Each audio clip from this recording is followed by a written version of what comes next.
Satu persoalan panas yang mahu dilontarkan kepada PAS dan Perikatan Nasional yang wajib dijawab oleh mereka ialah wakil rakyat PAS bersumpah pertahan perlembagaan atau hanya sumpah palsu.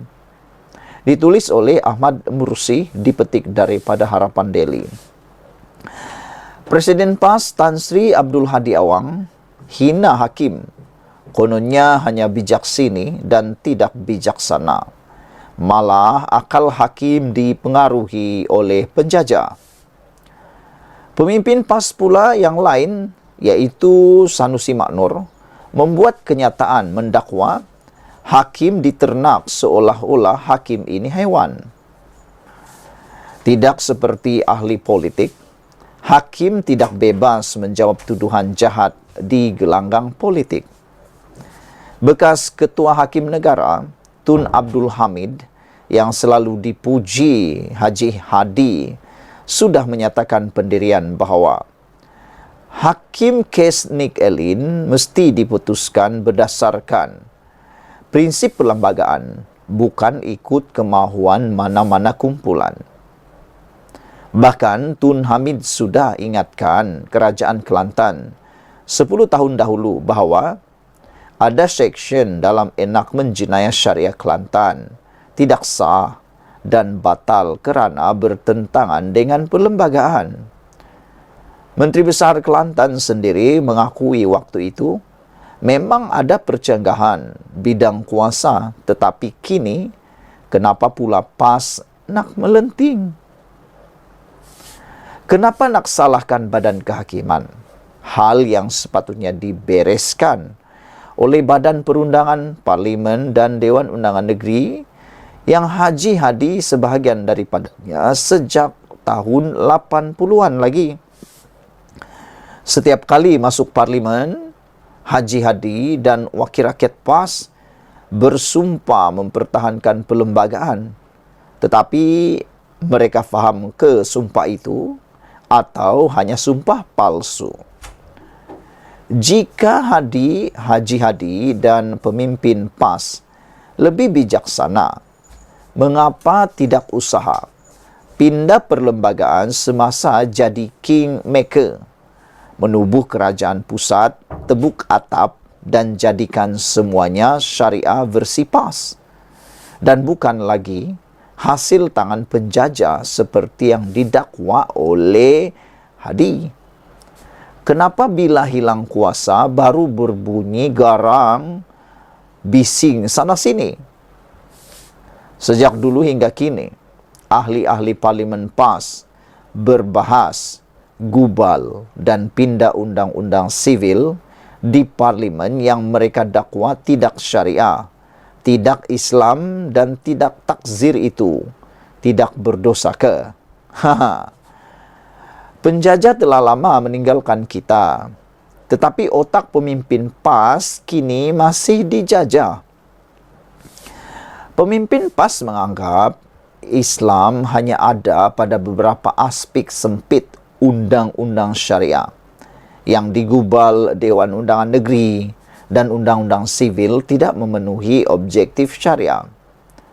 Mufti Perlis berkata, mirip ISIS seruan yang kata mahkamah syariah itu mahkamah Islam, mahkamah sivil itu mahkamah kafir. ISIS itu Khawarij berdasarkan fatwa Pulau Pinang bilangan 6/2014. Itulah yang kita lihat hari ini.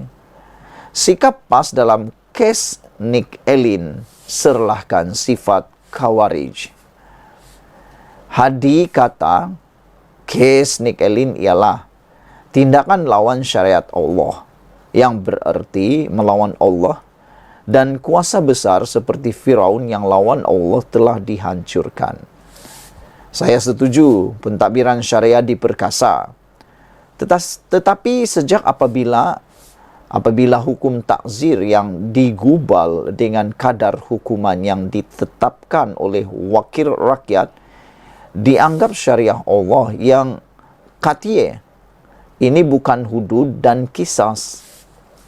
Islam hanya tetapkan secara khusus hukuman hudud dan kisas. Lebih 90% hukuman ditentukan oleh pemerintah mengikut maslahat yang kita panggil takzir. Contohnya, jenayah sumbang mahram dengan hukuman maksimum 3 tahun penjara. Bila masa pula Islam tetapkan secara khusus jumlah 3 tahun itu. Jika undang-undang sivil tetapkan hukuman maksimum 30 tahun untuk kesalahan sama, kenapa pula PAS anggap ini bersalahan dengan syariat Allah? Kalau ada kesilapan pada undang-undang yang dibuat Dewan Undangan Negeri Kelantan, tidak boleh langsung dicabar, diperbaiki, dan kenapa pula PAS anggap itu lawan Allah? Kes Nick Elin ini isu Dewan Undangan Negeri, melangkaui bidang kuasa, menyebabkan pertindihan enakmen dan akta. Bukan Dewan Undangan Negeri saja buat undang-undang syariah. Parlimen juga ada menggubal akta-akta syariah untuk wilayah.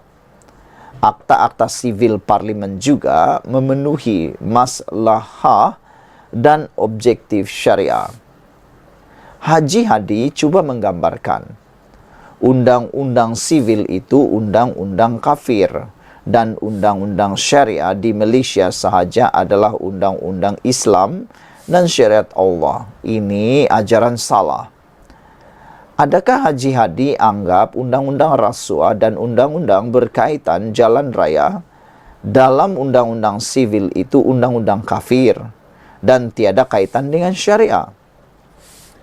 Sama seperti dulu 80-an, Haji Hadi doktrinkan perlembagaan penjajah, peraturan kafir dan jahiliyah dalam amanat Haji Hadi tahun 80-an.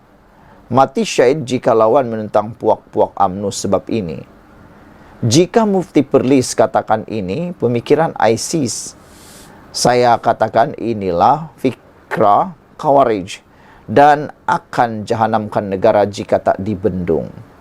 Selepas keputusan kes Nick Elin, insiden kafir-mengkafir bertambah di media sosial dan grup WhatsApp dengan tuduhan kononnya pihak lain melawan syariah dan menentang Allah. Terbaru, Haji Hadi menulis menghina hakim-hakim Mahkamah Persekutuan yang terlibat dalam kes ini seolah-olah lebih teruk dari hakim Inggris dan tidak peka dengan Islam. Dulu dia seru PAS lawan perlembagaan penjajah. Kini dia puji pula hakim Inggris. Tugas hakim dan mahkamah ialah mentafsir undang-undang yang dibentang di depan mereka dan digubal oleh ahli politik seperti Haji Hadi. Dia tidak boleh salahkan hakim membuat keputusan berdasarkan undang-undang dan perlembagaan itu. Jika ada yang tidak kena dengan undang-undang itu, pindahlah. Kerana undang-undang ini sifatnya hidup dan yang mati hanya otak pemimpin PAS. Hal ini boleh selesai jika PAS tidak makan gaji buta semasa kerajaan Tebu Katap 33 bulan dahulu. Ditulis oleh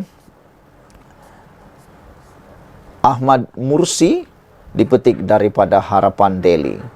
Sekian dulu untuk kali ini. Jangan lupa tinggalkan komen anda, tekan butang subscribe. Kita jumpa lagi. Bye-bye.